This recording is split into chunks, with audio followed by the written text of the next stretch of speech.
Well, hello, good evening, welcome along. Yes, Mike is not here, but I think we should still bring you into the studio in London. It's so good to have you with us.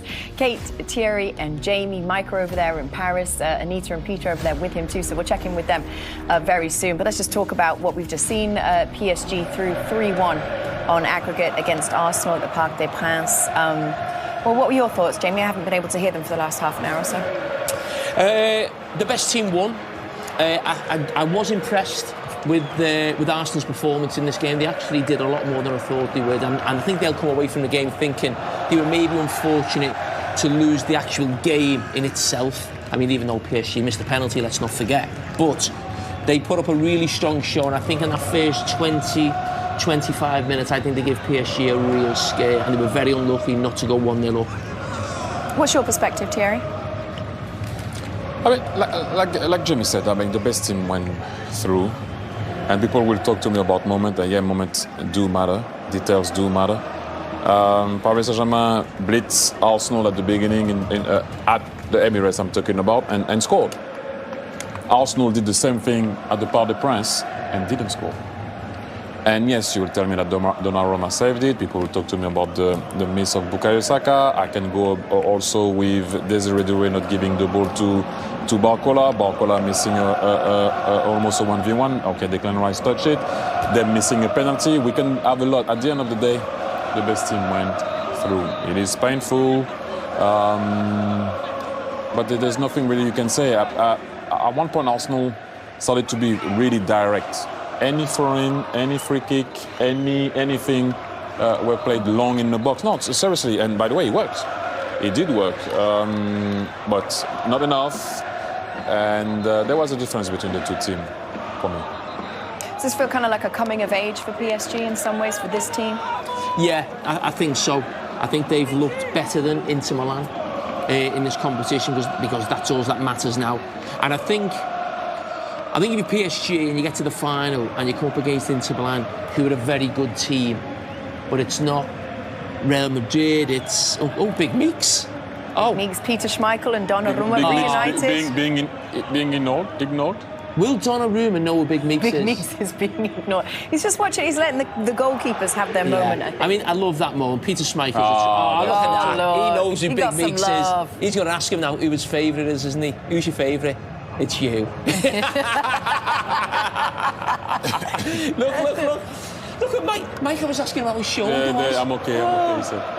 But listen, this is the man at the moment. He's won the Champions League before. Is he going to win it again, Thierry? Would you make them favourites? Do you think they've got a really I go big further. confidence now? I go further. He won the treble. Yes. He can do another one with another team. Yeah. So, look, anything can happen in the final. So that's Jamie. I'm not going to go there. But what it did is you were saying, like, is it a team that's coming of age? But there's the youngest team that they ever. Normally that happens to. I won't talk about wine and yesterday, but normally that's what happened with a good wine, a good team. When you have a couple of hurdles and you didn't win, but that team is very young. Most of them don't even know the bad result in Europe.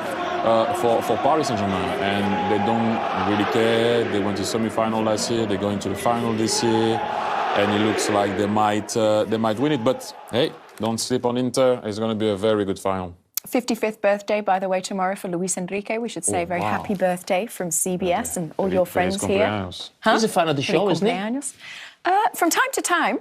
Oh, at one point he wasn't anymore. I don't know what happened. Micah offended. You offended him. It was you. It was me. No, but Micah, yeah, you also. The scarf. The likely candidates. I think we've got work to do in the next couple of weeks, get him back on side.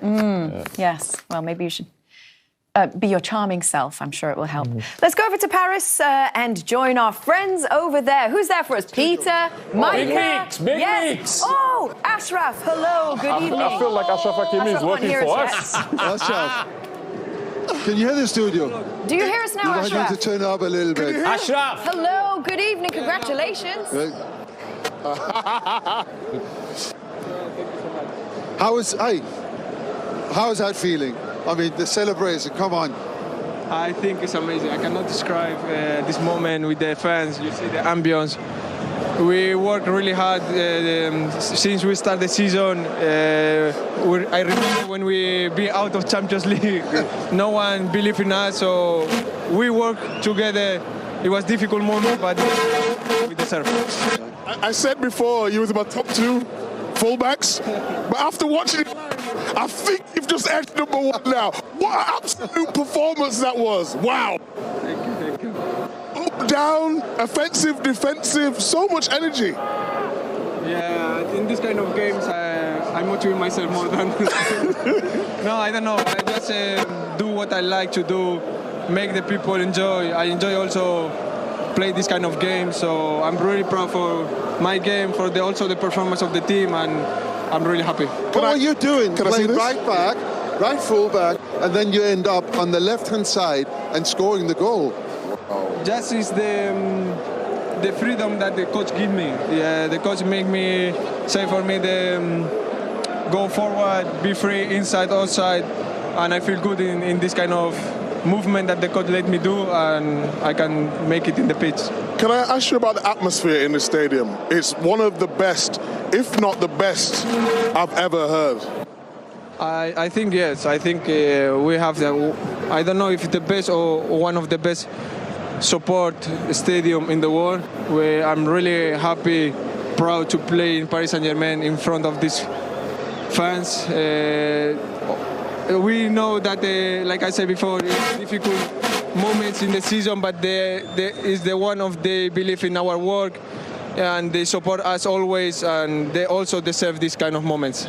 I don't want to steal your moment, but I do have to ask you, first of all, do you know what you're holding? Have you ever had one of them that is yours? In the Champions League, no. So it's good to hold it. It's amazing, and you fully deserve it.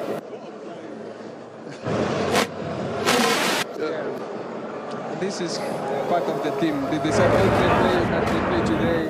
Also the player that didn't play, the coach, all the people is behind of this work. They deserve also the MVP. Have you had one of these before, Peter, I don't know if you guys can hear me. Ashraf. No. We're struggling to hear you guys. There's some kind of audio issues. We're having problems hearing you guys. Are we going to have to dip out, everybody? We're going to sort it out. Unfortunately, not properly. We'll sort it out. We'll come back to you and see if that makes a difference. Ashraf, try that a second. Okay, no, we'll This is the goal, Thierry, and at first you think it's a great strike from Luis. Lovely first touch. That's Arsenal very unfortunate. It's just the way that he opens up, right? The way he controls the ball. But I will question Saliba turning. Because if you keep your body big frame, that ball hits your belly. It turns, then deflection happens. You wouldn't have turned. 2-0 down on aggregate. You would have faced that. It's a hill to climb, but it's not.